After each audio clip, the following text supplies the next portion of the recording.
High, welcome to my channel cooking world. আজকে বানাবো দই বড়া। এটা হলো হোলি স্পেশাল। কী করে দই বড়া বানাবে খুব সহজে দেখে নাও। বিউলির ডালটাকে সারা রাত ভিজিয়ে সেটাকে মিক্সিতে আমি পিষিয়ে নিয়েছি। ওই একটু মোটা করে পিষলেই হবে। তার মধ্যে মৌরি দিয়েছি, শুধু মৌরি দিয়ে ভালো করে ফেটিয়ে এরকম জলে দিয়ে তোমরা চেক করে নেবে যে ফ্যাটানোটা ভালো হয়েছে নাকি। তারপরে গরম গরম তেলের মধ্যে ছেড়ে দেবে। এটা খুব ভালো করে একটু যতটা ভালো করে ফেটাবে দই বড়াটা ততটা সুন্দর হবে। আর দই বড়া ফেটানোর সময় শুদ্ধ মৌরি দিয়েছি, নুন দেবে না এর মধ্যে। এখন পরে দেখতে থাকো প্রসেসটা কীভাবে একের পর এক করছি। দই বড়াগুলো ভালো করে লাল লাল করে একটু ভেজে নেব। খুব লাল করার দরকার নেই, মোটামুটি গ্যাসটা মিডিয়াম টু হাই রাখবে, দিয়ে লাল লাল করে ভেজে তুলে নেবে। আমি পেপারের মধ্যে তুলে নিয়েছি। বেশি তেল যেটা থাকবে সেটা পেপার টেনে নেবে। তারপর একটা গামলার মধ্যে 2 কাপ মতো জল দিয়েছি। তার মধ্যে হাফ চামচ নুন আর 1 চামচ মতো মৌরি দিয়ে সেটা ফোটাবো না, জাস্ট চিনিটা নুনটা গলে যাওয়ার মতো আমি 3 চামচ মতো চিনি দিয়েছি। এটা স্বাদ মতো, যে যতটা বানাবে সেই রকম স্বাদ অনুযায়ী দেবে। চিনিটা গলে গেলেই ব্যাস হবে, তার বেশি দরকার নেই। যখন দেখবে চিনিটা গলে গেছে, ধোঁয়া উঠতে শুরু করে দিয়ে, তখনই নামিয়ে নেবে গ্যাস থেকে জলটা।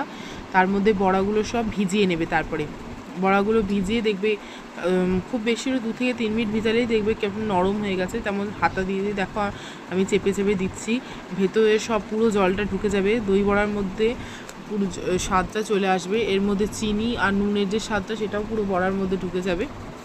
তারপরে বড়াগুলো এরকম হাতে করে চেপে চেপে সব জল বার করে নেবে। এটা ঘরে বানানো দই।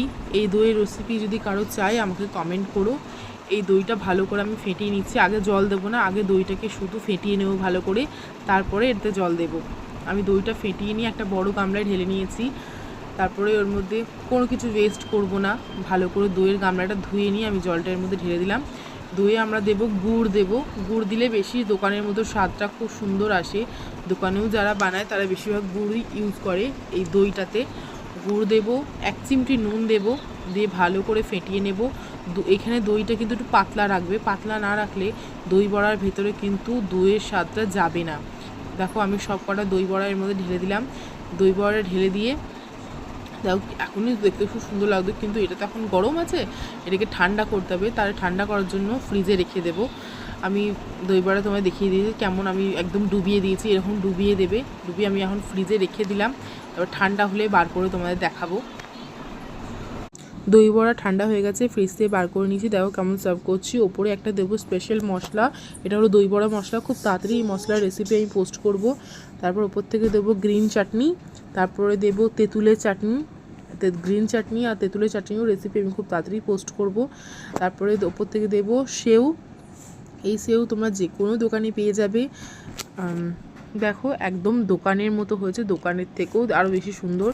তোমরা বাড়িতে বানিয়ে খাবে। আর আমার চ্যানেলটি সাবস্ক্রাইব করে। বাই।